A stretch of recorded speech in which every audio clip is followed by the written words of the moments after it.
दोस्तों, ये सच्ची कहानी है राजस्थान के एक छोटे से गांव रूपनगर की, जहां चारों तरफ रेत ही रेत थी, लेकिन लोगों के दिल उतने ही सख्त और रस्मों की बेड़ियों में जकड़े हुए थे। उस गांव में एक लड़की थी, मीरा। मीरा गांव की एकमात्र सरकारी स्कूल में पढ़ाती थी। कम तनख्वाह लेकिन बड़ा सपना। उसकी कोशिश होती थी कि गांव की हर लड़की स्कूल तक पहुंचे। वो खुद साइकिल चलाकर सुनसान रास्तों से गुजरती, घर घर जाकर माँ बाप को समझाती। एक दिन की बात है, मीरा रोज की तरह स्कूल से लौट रही थी। शाम के 5 बज रहे थे।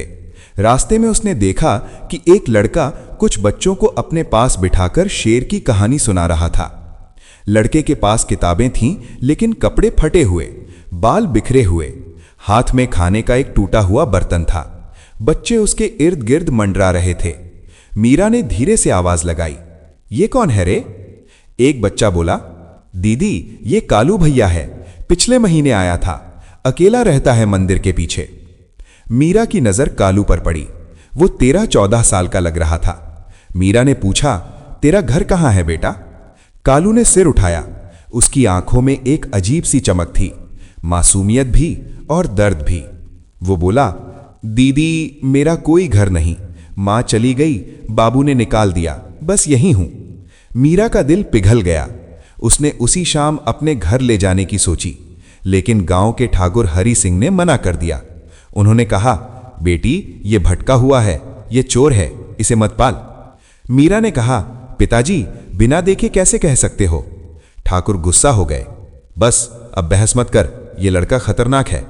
लेकिन मीरा ने अपनी जिद नहीं छोड़ी। उसने कालू को मंदिर के पास ही रहने दिया। रोज उसके लिए खाना छोड़ती, रात को सोते समय उसे कहानियां सुनाती। धीरे धीरे कालू खुलने लगा। उसने बताया कि उसकी मां मर चुकी है, सौतेले पिता ने जान से मारने की धमकी दी, तभी से वो भटक रहा था। एक दिन मीरा ने पूछा, कालू तू पढ़ना चाहेगा? कालू की आंखों में आंसू आ गए। दीदी मेरा मन तो बहुत करता है, पर स्कूल वाले डांटते हैं, कहते हैं भिखारी है। मीरा ने अगले दिन स्कूल में प्रिंसिपल से बात की। प्रिंसिपल साहब ने मना कर दिया। कहा, मीरा जी ये बच्चा दाखिले लायक नहीं, इसका कोई रिकॉर्ड नहीं। लेकिन मीरा ने हार नहीं मानी। उसने कालू को रात को खुद पढ़ाना शुरू किया। उसके लिए किताबें जुटाईं, कॉपियां दिलाईं। कालू भी होनहार था। 1 महीने में उसने 2 साल की पढ़ाई पकड़ ली। लेकिन गांव की आंखों में यह सब अच्छा नहीं लग रहा था। लोग ताने मारने लगे। मीरा को शर्म नहीं आती, एक लड़का उसके घर आता जाता है। कुछ लोगों ने ठाकुर हरि सिंह से शिकायत भी कर दी। एक रात ठाकुर हरि सिंह ने मीरा को बुलाया। बोले, सुन ले मीरा, कल सुबह तक उस लड़के को गांव से बाहर कर दे, वरना तेरा भी साथ निभाना मुश्किल हो जाएगा। मीरा रो पड़ी। पिताजी वो बच्चा है, उसे प्यार चाहिए। ठाकुर ने हाथ खड़े कर दिए। यहां प्यार नहीं, इज्जत चाहिए, समझा? उस रात मीरा ने कालू से कहा, तू नहीं जाएगा कहीं, मैं हूं तेरे साथ। लेकिन सुबह होते ही गांव में खलबली मच गई। मीरा के घर के बाहर पुलिस खड़ी थी। किसी ने फर्जी शिकायत कर दी थी कि कालू ने एक दुकान से पैसे चुराए हैं। कालू घबरा गया। वो मीरा की साड़ी पकड़कर रोने लगा। दीदी मैंने नहीं चुराया, मैं सच कह रहा हूं। मीरा पुलिस वालों से बोली, ये झूठ है, किसी ने साजिश रची है। लेकिन पुलिस ने कालू को पकड़ लिया। ठाकुर हरि सिंह बाहर खड़े थे। उनके चेहरे पर संतुष्टि थी। मीरा समझ गई कि असली साजिश किसने रची है। 3 दिन बाद मीरा को अस्पताल से फोन आया। कालू को जेल में बहुत मारा गया था, उसकी हालत नाजुक थी। मीरा दौड़ती हुई अस्पताल पहुंची। कालू के हाथ में प्लास्टर था, पसलियां टूटी थीं, आंखों में खून जमा था। मीरा ने कालू का हाथ पकड़ा। बेटा मैं हूं ना, डर मत। कालू ने मुश्किल से आंखें खोली। उसने कहा, दीदी मुझे डर नहीं लगता, बस मां की याद आती है। मीरा फूट फूट कर रोई। उसने उसी रात तय कर लिया कि वो सच्चाई सामने लाएगी, चाहे गांव उसे कुछ भी कहे, चाहे ठाकुर ही क्यों ना हो। अगले दिन मीरा ने जिला कलेक्टर से मुलाकात की। उसने सारे सबूत दिए। उसने बताया कि कैसे ठाकुर हरि सिंह ने झूठी शिकायत दर्ज कराई, कैसे उन्हीं के लड़कों ने दुकानदार को पैसे देकर झूठी गवाही दिलाई। कलेक्टर ने जांच के आदेश दिए। जांच हुई, दुकानदार टूट गया। उसने सच बता दिया। ठाकुर हरि सिंह के खिलाफ केस दर्ज हुआ। गांव में हड़कंप मच गया। वही लोग जो कालू को चोर बता रहे थे, अब ठाकुर के घर पुलिस को जाते देख रहे थे। मीरा ने कालू को अपनी गोद में बिठाया, उसके सिर पर हाथ फेरा। बेटा देखा, सच हमेशा जीतता है। लेकिन यहां कहानी खत्म नहीं होती। असली मोड़ तब आया जब कालू की असली मां खुद गांव पहुंची। हाँ दोस्तों, वो मां जिसे सब मरा समझते थे, वो आई, फटे कपड़ों में, हाथ में एक फोटो थी। वो मीरा के घर पहुंची। उसने कहा, बहन, मैं वही हूं जिसने अपने बेटे को बचाने के लिए उसे यहां छोड़ा था। मुझ पर भी ठाकुर ने हमला किया था। मैं बच गई, लेकिन लौट नहीं सकी, डर लगता था। मीरा सन्न रह गई। उसने उस महिला को गले लगाया। कालू को जब पता चला कि उसकी मां जिंदा है, वो दीवाना हो गया। वो दौड़ा, उसने मां के पैर पकड़ लिए। मां, तुमने मुझे क्यों छोड़ा था? मां रोते हुए बोली, बेटा, तुझे बचाने के लिए। ठाकुर ने मुझे मारा था, मैं डर गई थी, सोचा कहीं तुझे ना मार डालें। उस रात तीनों ने एक साथ बिताई, मीरा, कालू और उसकी मां। मीरा ने उन दोनों को अपने घर में रहने की जगह दी। गांव के लोग अब कुछ नहीं बोलते थे। ठाकुर हरि सिंह जेल में था, उसकी इज्जत रेत की तरह बिखर चुकी थी। लेकिन दोस्तों, असली दर्द यह है कि कालू की मां की तबीयत बहुत खराब थी। वो पिछले कई महीनों से बीमार थी। मीरा ने उसे अस्पताल में भर्ती कराया। डॉक्टर ने कहा, इलाज मुमकिन है, लेकिन बहुत खर्चा होगा।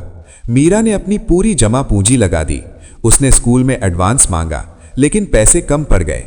एक रात कालू की मां ने मीरा से कहा, बहन, मुझे बचाना मत, मेरा बेटा तुम्हारे पास सुरक्षित है, बस उसे पढ़ा देना, वकील बना देना। मीरा रो पड़ी, आप चिंता मत करो, मैं हूं। लेकिन दोस्तों, किस्मत को कुछ और ही मंजूर था।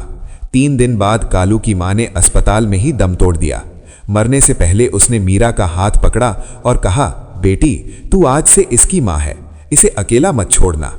उसने कालू को अपनी ओर बुलाया। कालू मां के पास पहुंचा।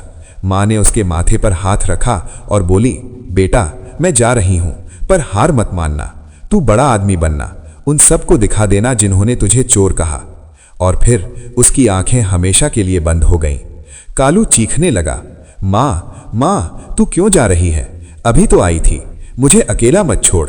मीरा ने उसे गले से लगा लिया। दोनों रोते रहे। पूरा अस्पताल सन्न था। दोस्तों, इस घटना ने कालू को पूरी तरह बदल दिया। अब वो नहीं रोता था, नहीं मांगता था, वो चुपचाप पढ़ता था, रात दिन मेहनत करता था। मीरा उसके लिए हर संभव मदद करती थी। 10 साल बाद, हाँ 10 साल बाद, उसी गांव में, उसी स्कूल में एक समारोह था। कालू अब कालू नहीं था, वो अब अधिवक्ता सूरज सिंह था। हाँ दोस्तों, वही कालू अब वकील बन चुका था। उसने पूरे राज्य में टॉप किया था। वो उसी स्कूल में आया जहां उसे कभी दाखिला नहीं मिला था। वो उसी मंच पर खड़ा था। उसके सामने पूरा गांव था। वही लोग जिन्होंने उसे चोर कहा था, वही लोग जिन्होंने उसके खिलाफ गवाही दी थी, वही ठाकुर हरि सिंह जो अब जेल से छूट चुका था, कोने में बैठा सिर झुकाए था। सूरज सिंह ने माइक उठाया। उसने कहा, आज मैं जो कुछ भी हूं, सिर्फ एक लड़की की वजह से हूं। वो कोई और नहीं, मेरी मीरा दीदी। उन्होंने मुझे चोर नहीं कहा, उन्होंने मुझे इंसान कहा। मीरा वहां बैठी आंसू पोंछ रही थी। सूरज ने कहा, मैंने अपनी मां खोई, लेकिन मुझे एक मां मिली, और आज मैं सिर्फ ये कहना चाहता हूं कि कोई बच्चा बुरा नहीं होता, बस उसे सही प्यार नहीं मिलता। उसने ठाकुर की तरफ देखा। ठाकुर ने सिर झुका लिया। सूरज ने कहा, मैं किसी से बदला नहीं लेना चाहता, बस चाहता हूं कि हर बच्चे को पढ़ने का मौका मिले। इसीलिए आज मैं उसी स्कूल में 5 बच्चों को फ्री में शिक्षा देने की व्यवस्था कर रहा हूं। पूरा गांव तालियां बजाने लगा।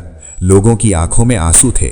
वही लोग जिन्होंने कभी उस पर पत्थर उठाए थे, आज उसके हाथों की तालियां बजा रहे थे। दोस्तों, इस कहानी से हमें ये सीख मिलती है कि इंसान को उसकी गलतियों से नहीं, उसकी मजबूरियों से पहचानो। अगर मीरा जैसा कोई आपके साथ खड़ा हो तो पूरी दुनिया बदल सकती है। मां की ममता कभी खत्म नहीं होती, भले ही वो जिंदा ना हो, उसकी दुआएं हमेशा बच्चों के साथ होती हैं। अब आप बताइए दोस्तों, अगर आप मीरा की जगह होते तो क्या आप कालू जैसे बच्चे पर भरोसा करते या गांव की बातों में आकर उसे छोड़ देते?